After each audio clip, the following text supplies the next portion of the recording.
and now they're being taken away from us. Jennifer, not just my cousin, but the entire family. It's been very difficult. So. Is there any recourse what's he trying to do right now? We're trying many different things. So, I mean, it's all kind of early on, so I can't say too much, but it just needs to change. I mean, we've come a long way in the community, but there's a lot more to do.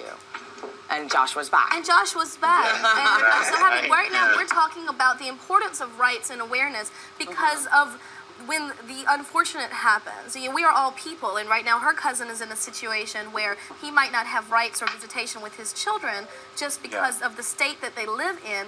You had a situation where you were under attack literally and emotionally and physically, and there was no recourse, which has led you to make your film. Can you give us a little bit of insight into that experience?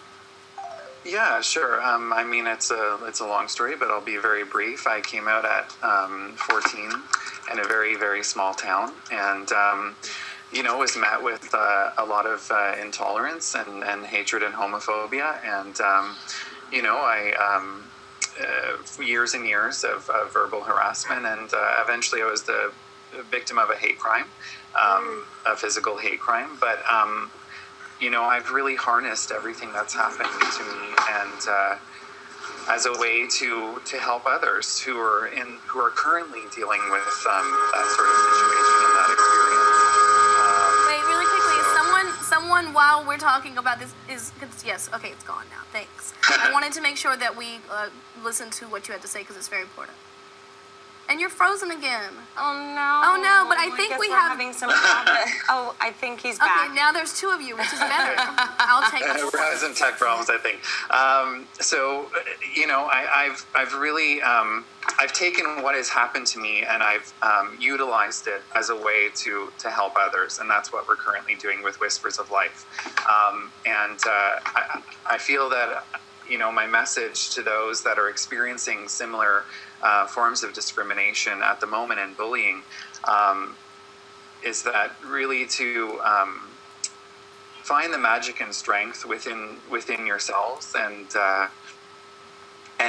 know that the strength will come, and there are people that love you and appreciate you, and you know, our message right now is that suicide is not the answer, and reach out to those that love you and those that support you, and projects like the campaigns like the Trevor Project, and our film hopefully will raise awareness about this. But I feel that we often talk about bullying, and but we don't often talk about the effects of bullying. So you know, our film intends to do that. I agree with what you were just saying, Joshua. Obviously, it's a major issue, and I think for those reasons, those are the precise reasons that we do need to ask people to come out of the closet. We do need to ask people to stand and support us, like Lana is doing. It's confusing to me that we can't boo someone who is essentially bullying us. I see people who are out there saying that marriage is only for a man and a woman, and they're using their bully pulpit to bully us. I think they need to be booed. I think they need to be called out for the lies they're saying about who I am, who my family is. And as Jen Chrysler will tell you, there's 2 million LGBT parents out there raising 1 million kids. Our families need the same protections they do. So I'm perfect. Jennifer, I want to hear what Jennifer has to say, because we're talking about the lies and the negativity. But Jennifer, you know a lot about the truths and the positively and the family issue that Jamie does bring up. And I do think it's important that I hear from you, because you're with the Family Equality Council, and you can tell us a little bit about the issues that Lana is so graciously dedicating her time and efforts and interest in working towards. What are some of the key issues right now that people need to be made aware of, that our viewers need to be made aware of? Of course, we lose her. Oh, she just disappeared. But Jamie, I'm sure you can speak to these same things. Some of them, yeah. I mean, obviously, there's things like binational couples who are being ripped apart because of the so-called Defensive Marriage Act. Again, there's so many issues. Family Equality Council just released a report along with the Movement Advancement Project and the Center for American Progress on the issues that our families are facing. And so many people look at LGBT families in the U.S. and say, oh, they're all rich white guys, when the fact is that more than a third of them, I think, don't quote me, more than a third of them are living below the poverty line. Those families that are in, a lot of them are in red states. A lot of them just don't have the same protections that straight families have. Things that you don't really think about, like if one parent is the adoptive parent, the other parent may not have any rights, maybe a legal stranger to that child. That's a major issue when it comes to taking care of that kid. If that parent's lost, if that parent loses his job, and they're the only one who has the insurance for that kid. And Lana that just going said, uninsured. Lana just said if that parent is sick, and what he brings up is a great point. Nancy, because I've been trying to get in here, and I just wanted to respond to his earlier comment, because I feel like we're having two different conversations. He's talking about goals, which I agree with. I'm talking about approaches of how to get them. And booing people who support couples having adoption rights, which polls show more support that than marriage equality, is not an effective strategy for reaching those people. Booing people who say, I don't support kids committing suicide or having stuff thrown at them in high school because they're gay. I'm not disagreeing with you that you're right. I'm talking about the approach to how to get there. And what concerns me and troubles me, and this is what I was talking about, people forcing their opinion, is when you say, I have no problem with booing someone who I know is wrong. That's great in theory, and that's a great emotional feeling to have. That's not effective in reaching someone that you're trying to convince to do that. And I've seen a lot of bad messaging from the LGBT community on that, which is frustrating to me because I agree with you. You know, but if that person is Paul Ryan, though. Oh, no, Paul Ryan. I totally he agree doesn't with believe you. in it. You know what? I think that I think you're right. We're having two separate conversations. I want to invite you guys back to have this conversation another time because I think that we could spend all of our time on all kinds of stuff. But right now, what I want to talk about is what is really important, which is the fact that we have to grow together to make change in a way that multiple people can benefit from. And the people that you're reaching out to, like they said, it's not this one ideal person. Like you have this idea of the stereotype of the type of person who needs this help, but it's all races, it's all backgrounds, it's all monetary units. Tell me about some of the things you've seen in the field. Well, it's interesting how I've been able to reach out to the community, and it's as simple as Twitter. When Twitter came around, I've been able to tweet certain things, including the HRRC speech that I gave. It has reached 50,000 plus people out there, and I've had a lot of LGBTs, a lot of young lesbians and gays come out to me, and I'm the first one they've ever come out to. And so it's so great. Yeah, it's been a great platform for me, and it's also provided a sort of support system for a lot of people that don't have the support from their families or friends or their communities. They've been able to find that through Twitter.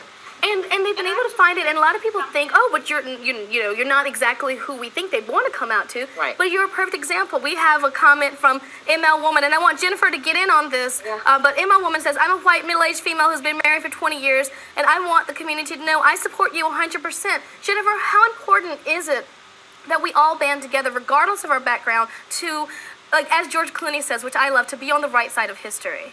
Yeah, I think it's incredibly important, and we were having some technical stuff, so I missed the opportunity to talk a little bit about the family piece. But look, I have 3 kids. I have twin 10-year-olds and a brand new baby who's 2 months old. And when we're talking about sort of the what do we say when people are talking about our lives, I think it's really important to remember there's LGBT youth and there's also kids, 2 million of them, who are being raised by our community. And I think when you have voices like Lana's who's speaking out, one of my kids is a huge football fan. To have a Baltimore Ravens football player talk about marriage equality when he plays football, it is so affirming to him and to other kids who may share the sort of same loves and likes. So I think you can't underestimate the importance of the positive voices. And I think we really have to remember that when you have the Kirk Camerons and the Paul Ryans and the other people who are so quick to tell my kids that they should have a mother and a father, that in fact their 2 moms aren't doing a particularly great job raising them, you really got to have the voices on the other side of equal stature. And frankly, anybody could be higher, better than Kirk Cameron these days. So, he probably just doesn't want 2 of him anywhere. So, but it's really important that we have some people on the other side of that equation, balancing that ledger out. If not for ourselves as a now group of people who've managed to come through the storm, come out, be able to do amazing things like Joshua and Jamie and Kelly are doing, right? But for the generation that's coming behind us, the people who need to be reassured as young people that they're okay, that they're loved, that they're valued, that their parents are good people, you know, all of those messages really, really matter.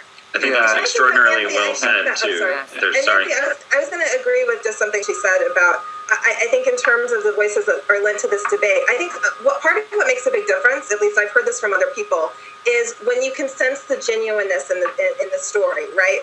Like, for instance, she came on the show today because everyone who came on the show today has a personal story, right? And so when you saw the Black celebrities who lent their support to Frank Ocean, all of them were saying, this is someone I love and I want this person to be happy. When Lady Gaga talks about it, she's coming from a very genuine place, right? I think people have skepticism when they think the celebrity's doing the, no hate campaign because, maybe it's someone who's trying to get some notoriety or publicity. Kelly, but when people come forward and say, I have a personal connection, that's why I'm here, it makes a difference. And we're so lucky and that's what the beauty is about, Lana, because you have a personal connection. This isn't just something you picked up because it's cool, because it's like the thing of the week. This is something that you picked up because you care about, you spend your time with, you open yourself up as a voice, and we are so appreciative. Well, thank you. And I can't wait to watch the season premiere of Once Upon a Time on ABC. Thank you. And I'm so appreciative to Kelly, Jennifer, Joshua, and Jamie. Joshua, again, your movie is in the resource well. Everyone can check out what's coming. Feel free to update in the comments. whispersoflife.com. Yay. Sorry for all the technical problems, but again. Good luck with your movie. Yay. Thank you very much. And keep on commenting. I'll see you in the comments. Hi, Joshua. I'll see you soon, Joshua. Bye. Because the conversation always continues here at Huffpost Live.